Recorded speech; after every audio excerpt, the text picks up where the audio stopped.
दोस्तों, यह कहानी मुझे मेरी दादी ने सुनाई थी। रात का घना अंधेरा छा चुका था, शहर सो रहा था, लेकिन एक घर में सन्नाटा पसरा हुआ था। उस घर में रहने वाली अंजलि नाम की एक युवती अपने कमरे में बैठी हुई थी। उसके हाथ में एक पुस्तक थी, लेकिन उसकी आंखें किताब में नहीं जा रही थीं। वह डरी हुई थी, घबराई हुई थी। दरवाजे पर किसी के आने की आहट से वह और भी डर गई। उसने सांस रोक ली और कानों को तेज कर दिया। आहट धीरे धीरे बढ़ती जा रही थी। अंजलि ने अपने दिल की धड़कन को शांत करने की कोशिश की, लेकिन वह असफल रही। आखिरकार दरवाजा धीरे से खुला और एक आदमी कमरे में दाखिल हुआ। अंजलि की सांसें रुक गईं। वह आदमी काला कपड़ा पहने हुए था और उसके चेहरे पर एक मास्क लगा हुआ था। अंजलि ने चीखने की कोशिश की, लेकिन उसकी आवाज गले में ही दब गई। आदमी ने धीरे से अंजलि के पास आया और उसके सामने खड़ा हो गया। अंजलि ने अपनी आंखें बंद कर लीं और प्रार्थना करने लगी। आदमी ने धीरे से अपना हाथ बढ़ाया और अंजलि के गाल पर सहलाया। अंजलि की रूह कांप उठी। वह आदमी कौन था? वह क्यों आया था? अंजलि ने हिम्मत करके अपनी आंखें खोली। आदमी अब उसके सामने नहीं था, वह गायब हो गया था। अंजलि ने अपने कमरे में देखा, लेकिन कहीं भी कोई नहीं था। वह डर से कांप रही थी। उसे लगा कि वह सपना देख रही है, लेकिन वह जानती थी कि यह कोई सपना नहीं था। अगले दिन अंजलि ने अपने दोस्तों को इस घटना के बारे में बताया, लेकिन उसके दोस्तों ने उसे पागल समझा। उन्होंने कहा कि वह बहुत ज़्यादा टीवी देखती है और इसलिए उसे ऐसे सपने आते हैं। अंजलि ने अपने दोस्तों की बातों पर ध्यान नहीं दिया। उसे पता था कि वह जो कुछ भी देखा था वह सच था। अंधेरे का साया फिर छाया उस रात। जब अंजलि सो रही थी तो उसे फिर से वही आहट सुनाई दी। वह डर गई और अपनी आंखें खोल दी। कमरे में अंधेरा छाया हुआ था। अंजलि ने अपने बिस्तर के पास देखा तो वहां पर एक काला साया खड़ा हुआ था। वह साया धीरे धीरे उसके पास आ रहा था। अंजलि की सांसें रुक गईं। वह डर से चीख उठी। अचानक बिजली चली गई। कमरे में पूरा अंधेरा हो गया। अंजलि ने अपनी आंखें बंद कर लीं और प्रार्थना करने लगी।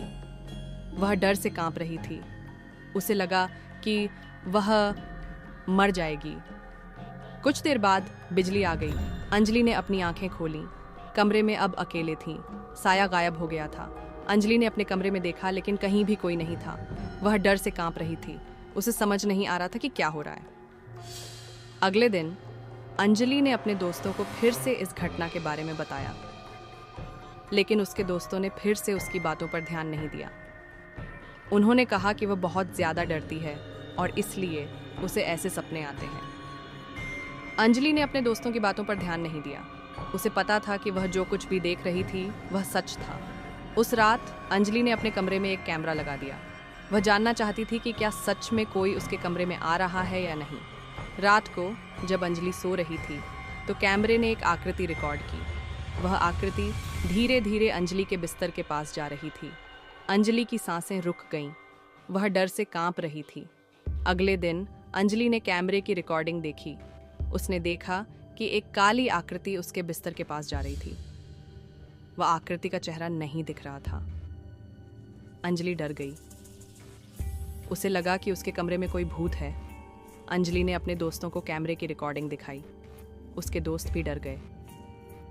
उन्होंने कहा कि उन्हें नहीं पता कि क्या हो रहा है, लेकिन उन्हें लगता है कि अंजलि के घर में कोई अज्ञात शक्ति है। अंजलि ने अपने घर के बारे में पता लगाना शुरू किया। उसने अपने घर के इतिहास के बारे में पढ़ा। उसे पता चला कि उसके घर में पहले एक परिवार रहता था। उस परिवार की एक लड़की थी जिसका नाम सीमा था। सीमा की मौत हो गई थी और उसके बाद से ही घर में अजीब अजीब घटनाएं होने लगी थीं। अंजलि को लगा कि सीमा का भूत उसके घर में रह रहा है। वह उसे डरा रहा था। अंजलि ने सीमा के बारे में और जानकारी जुटाई। उसे पता चला कि सीमा की मौत एक हत्या थी। उसके पिता ने ही उसकी हत्या कर दी थी। अंजलि ने सोचा कि शायद सीमा का भूत अपने पिता का बदला ले रहा है। उसने सोचा कि अगर वह सीमा के पिता को ढूंढ लेती है तो शायद सीमा का भूत शांत हो जाएगा। अंजलि ने सीमा के पिता को ढूंढने की कोशिश की। उसे पता चला कि सीमा का पिता जेल में बंद है। अंजलि ने जेल में जाकर सीमा के पिता से बात की। उसने सीमा के पिता को बताया कि उसके घर में क्या क्या हो रहा है। सीमा के पिता ने अंजलि को बताया कि उसने अपनी बेटी की हत्या कर दी थी, लेकिन उसे इसके लिए बहुत पछतावा है।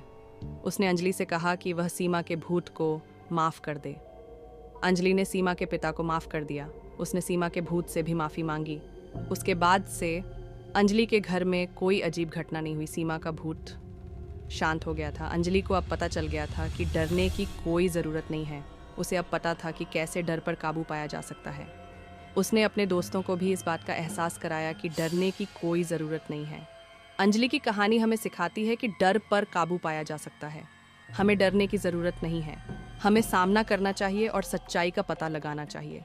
अगर आपको हमारी कहानियाँ पसंद आती हैं तो चैनल को सब्सक्राइब करें और घंटी के आइकन को दबाएं ताकि आप कोई वीडियो मिस ना करें। आपके सुझावों और विचारों का स्वागत है। हमें कमेंट्स में ज़रूर बताएं।